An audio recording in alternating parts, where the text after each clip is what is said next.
नमस्कार, बिहार न्यूज में आप सभी दर्शकों का बहुत बहुत स्वागत है। मैं हूं दीक्षा सिंह। इस वक्त के बुलेटिन में खबरों में बहुत कुछ पर आई नजर डालते हैं सुर्खियों पर। चंपारण सत्याग्रह शताब्दी समारोह के अवसर पर मुख्यमंत्री नीतीश कुमार ने पटना से रवाना किया गांधी रथ।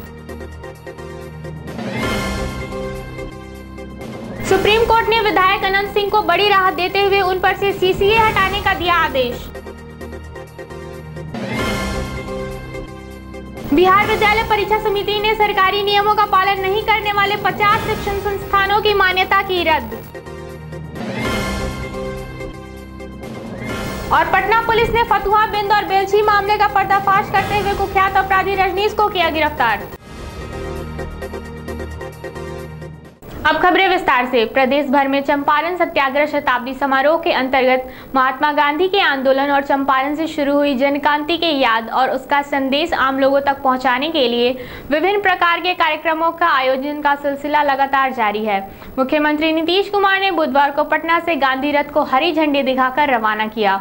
यह रथ महात्मा गांधी के संदेशों और विचारों को उनकी जीवनी, चंपारण सत्याग्रह तथा स्वतंत्रता आंदोलन पर बने वृत्त चित्रों और बापू के प्रिय भजनों को लोगों तक पहुंचाएगा।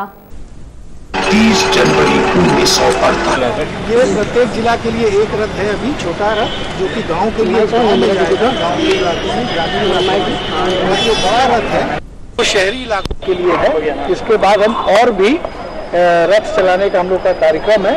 जैसे जैसे समय बढ़ेगा और हम इसको ज्यादा करेंगे ताकि हम लोग हर एक गाँव और हर एक टोला तक पहुँच जाए। बुधवार को सुप्रीम कोर्ट ने विधायक अनंत सिंह को बड़ी राहत देते हुए उन पर से सीसीए हटा दिया है। सुप्रीम कोर्ट ने पटना हाई कोर्ट के फैसले को निरस्त करते हुए यह फैसला जारी किया है। सुप्रीम कोर्ट ने कहा है कि अनंत सिंह पर सीसीए लगाना गलत है।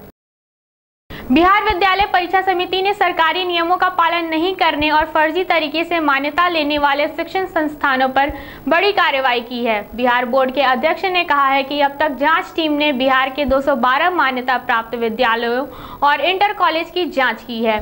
ज्यादातर संस्थाओं में भारी गड़बड़ी देखी गई है और सभी विद्यालय सरकार से वित्तीय मदद ले रहे हैं। बुधवार को कुल 50 शिक्षण संस्थानों की मान्यता रद्द की गई है।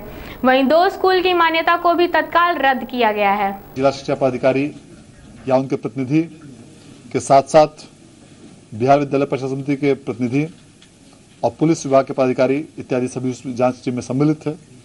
इस जांच के उपरांत पूर्व में की गई कार्रवाई के अतिरिक्त आज 50 संस्थानों की मान्यता संबद्धता को रद्द कर दिया गया है। 1 संस्थान की संबद्धता को निरस्त किया गया है और 2 संस्थानों की संबद्धता को निलंबित किया गया है। राजद सुप्रीमो लालू प्रसाद यादव पर खुलासे को लेकर सरकार में शामिल लोगों से इनपुट मिलने पर सुशील मोदी के दावे पर सियासत तेज हो गई है। आरजेडी विधायक शक्ति सिंह ने बीजेपी नेता सुशील मोदी के आरोपों को निराधार बताया है। साथ ही दावों की जांच कराने की मांग भी की है। उधर बीजेपी नेता संजय टाइगर ने पलटवार करते हुए कहा कि ये मुद्दा जनहित का है और राज्य सरकार को इस पर तत्काल कार्रवाई करनी चाहिए। पटना पुलिस को 3 अलग अलग मामलों में बड़ी कामयाबी मिली है। पुलिस ने फतुहा, बिंद और बेलछी मामले का पर्दाफाश किया है। इस दौरान पुलिस ने बाढ़ थाना इलाके के हमले की योजना बनाते हुए कुख्यात अपराधी रजनीश को धर दबोचा है। पुलिस ने रजनीश के पास से दरोगा सुरेश ठाकुर से लूटी हुई पिस्टल भी बरामद की है। इसके साथ ही पुलिस ने बेलछी बैंक से लूटी गई रकम में से 1 लाख रुपए भी बरामद किया है। पश्चिम चंपारण बेतिया समाहरणालय के समक्ष 4 सूत्री मांगों के समर्थन में बहुजन महासभा बिहार प्रदेश द्वारा विरोध प्रदर्शन किया गया। प्रदर्शनकारियों ने ईवीएम हटाओ, लोकतंत्र बचाओ, ईवीएम द्वारा वोटों की चोरी नहीं चलेगी आदि नारे लगा रहे थे। सभा को संबोधित करते हुए नाथूराम ने कहा कि चुनाव आयोग कुछ राजनीतिक दलों का कठपुतला बनकर देश में राजनीतिक अराजकता पैदा करने में लगा हुआ है। वोटों की चोरी रोककर स्वतंत्र, निष्पक्ष और पारदर्शी चुनाव कराना चुनाव आयोग की जिम्मेदारी है, लेकिन चुनाव आयोग इस जिम्मेदारी को निभा पाने में सक्षम नहीं होकर वोट चोरों की मदद कर रहा है और मताधिकारों का बड़े पैमाने पर हनन हुआ है। इसलिए हम इसका विरोध करते हैं। हम पूरे देश को और समाज को भी बताएंगे कि ईवीएम को हटाया जाए और ईवीएम के जगह पर या तो वीवीपैट लगाया जाए सभी ईवीएम के साथ और नहीं तो मत पत्रों से चुनाव कराया जाए। बेगूसराय के बछवाड़ा थाना के गोविंदपुर 3 पंचायत के भूथरी नौटोल में खाना बनाने के दौरान चूल्हे से निकली चिंगारी से लगी आग में 50 घर समेत लाखों रुपए की संपत्ति जलकर नष्ट हो गई।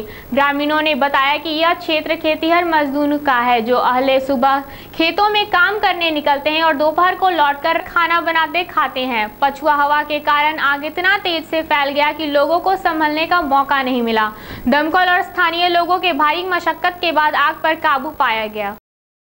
कैमूर जिले के दुर्गावती थाना क्षेत्र के नुआव गांव में अपने मौसी के घर घूमने आई नाबालिग लड़की के साथ गांव के ही एक युवक ने घर में बंद कर जबरन दुष्कर्म किया। पीड़िता की बहन ने जब देखकर शोर मचाया तो आरोपी युवक भागकर दूसरे घर में जा छिपा और लड़की बेहोशी की हालत में पड़ी रही। फिर गाँव वालों के पहुँचने पर लोगों ने पीड़िता को अस्पताल पहुँचाया और थाने को सूचना देकर आरोपी युवक के घर से पकड़वाकर पुलिस को सौंप दिया गया। थानाध्यक्ष अनिल पांडे ने बताया आरोपी युवक को पकड़कर जेल भेज दिया गया। फिलहाल पुलिस मामले की छानबीन में जुट गई है। दही पकड़ा गई थी तो घर में घुसा कर गंदी गंदी पैजामा खोल कर रही थी कर रहा था तो जब मुक्के में से देख रहे थे जब हम चिल्ला रहे थे तो सब हमारे माँ पिता सब आए थे तो हरेली पैजामा बनवाया। कितना बजे घटना घटा? 12:30 बजे। लड़की बाहर गई थी और 4 ठे लड़की भागा 4-3 ठे तक भाग गया। लड़की पकड़ा ले गया रूम में। कौन गाँव? कोयरी रहा। अच्छा, गाँव का ही था? हाँ, नुआव के। आ लड़की के ले गया रूम में। लड़की के कहता जरूर खोल तो लड़की कल सब ना खोल अपना हाथे जरूर खोल के लड़की के बेइज्जत के लसिया। हमारा उस लड़की आई है वो लड़की को लिए उसका फोन में देखला सब लड़की। मामला सुनने में आया था कि एक खबर मिली कि ग्राम नुआव में किसी लड़की के साथ कुछ घटना घटी है।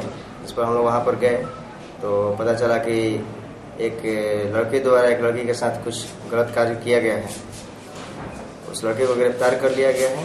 बाकी महिला थानाध्यक्ष के नेतृत्व में लड़की का मेडिकल कराया जा रहा है। प्रथम दृष्टया आपको देखने से कैसा महसूस हो रहा है? प्राथमिकी दर्ज कर ली गई है, अनुसंधान किया जा रहा है उसका।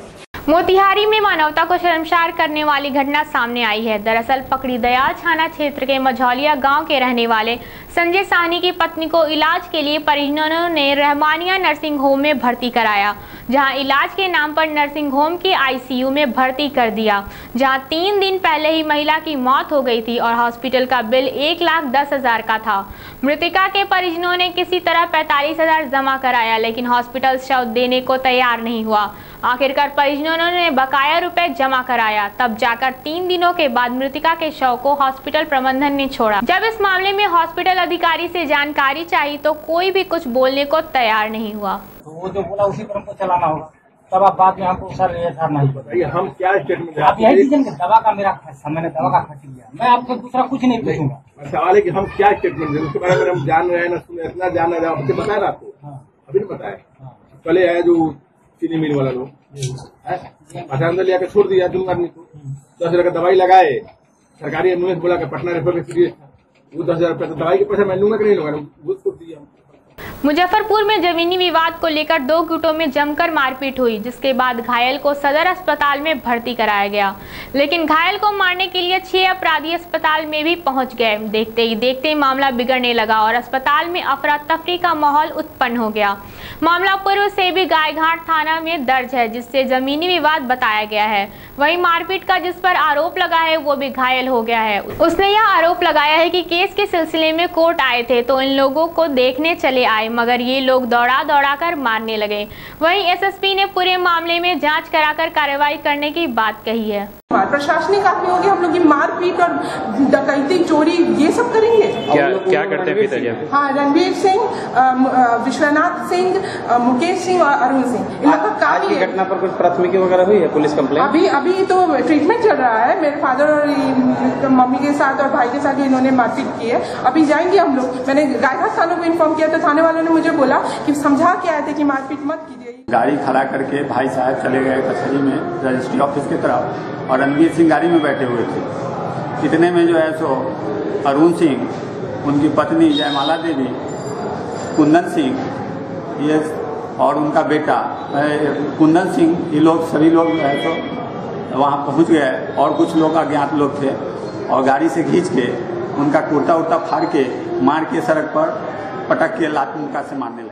इसका डिटेक्शन कराएं, जो कंप्लेंट मिली है उसका अनुसंधान कराकर जांच कराकर जो भी उसमें विधि सम्मत कार्रवाई बनती है वो शीघ्र कराएं। अभी उन्होंने आरोप लगाया है, उस आरोप की जांच पड़ताल चल रही है और उसके उपरांत आरोप स्थापित होता है या नहीं होता है तो उस हिसाब से कार्रवाई में सुबह सुबह हंगामा मारपीट आपस में अपना मामला था, पैसे अपने ही रिलेटिव से हुआ है, ये अस्पताल से रिलेटेड मामला नहीं। पुलिस को सूचना दी गई है आपके दौरान? हाँ, एडमिनिस्ट्रेशन से गया है। जैसे क्या कुछ गार्ड है मैनेज किया है, एक मिनट और खबर भी किया। मोतिहारी शुगर मिल मजदूर के आत्मदाह की हुई मौत के बाद मोतिहारी का सियासी माहौल गर्म हो गया है। भाकपा माले तथा किसान मजदूर के बैनर तले हाथों में झंडा और बैनर लिए आंदोलनकारी जिले के डीएम और एसपी के साथ ही एसडीओ और डीएसपी को इस घटना का जिम्मेवार बताते हुए इनके बर्खास्तगी की मांग कर रहे थे। साथ ही आंदोलनकारियों ने मृतक के परिवार को 50 लाख तथा जख्मी के परिवार को 40 लाख रुपया देने की मांग कर रहे थे। बंदी को सफल बनाने के लिए आंदोलनकारियों का जत्था भाकपा माले कार्यालय से निकला और शहर के सभी दिशाओं में घूम घूम कर बंद कराया। नरेश श्रीवास्तव का जो आत्मदाह हुआ है और उसमें साजिश के चलते आंदोलनकारी को जो फंसाने की बात चल रही है, उस मुकदमा को वापस लेने के लिए, उनकी प्रतिमा स्थापित करने के लिए उनके परिवार को 50 करोड़, सूरज बैठक के परिवार को 40 लाख ये मुआवजा देते हुए उनके प्रतिमा का ऑनर और किसान मजदूरों का भुगतान कराने की दिशा में हमारा ये लड़ाई है और डीएम, एसपी, एसडीओ, डीएसपी के खिलाफ बर्खास्तगी का आंदोलन है। हिंदुस्तानी आवाम मोर्चा सेकुलर के अल्पसंख्यक मोर्चा की बैठक का आयोजन प्रदेश कार्यालय में बुधवार को हुआ। बैठक के मुख्य रूप से आगामी 19 अप्रैल को होने वाली अल्पसंख्यक जागरूकता सम्मेलन की तैयारी की समीक्षा की गई। समीक्षा बैठक को संबोधित करते हुए पार्टी के राष्ट्रीय कार्यकारी अध्यक्ष और पूर्व मंत्री शाहिद अली खान ने कहा कि आजादी के 70 सालों के बाद भी मुस्लिम तबका आज भी गुर्बत में जी रहा है। 19 अप्रैल को रविंद्र भवन में अक़लियती प्रकोष्ठ की ओर से सम्मेलन, अक़लियतों का सम्मेलन का आयोजन किया गया है। यह सम्मेलन इस काम के लिए है कि जो अक़लियतों के को बराबर दहशत दिलाकर, वोट लेकर, झूठे वादे करके अपना उल्लू सीधा किया, उसी का ये पोल खोल होगा उस दिन। दलित देवता चौहर मल के जीवन पर आधारित हिंदी फिल्म चौहर के निर्माता दिनकर भारद्वाज ने एक प्रेस वार्ता कर बिहार के राज्यपाल और मुख्यमंत्री से बिहार के मोकामा और लखीसराय में चौहर फिल्म का प्रदर्शन पर से रोक हटाने की मांग की है।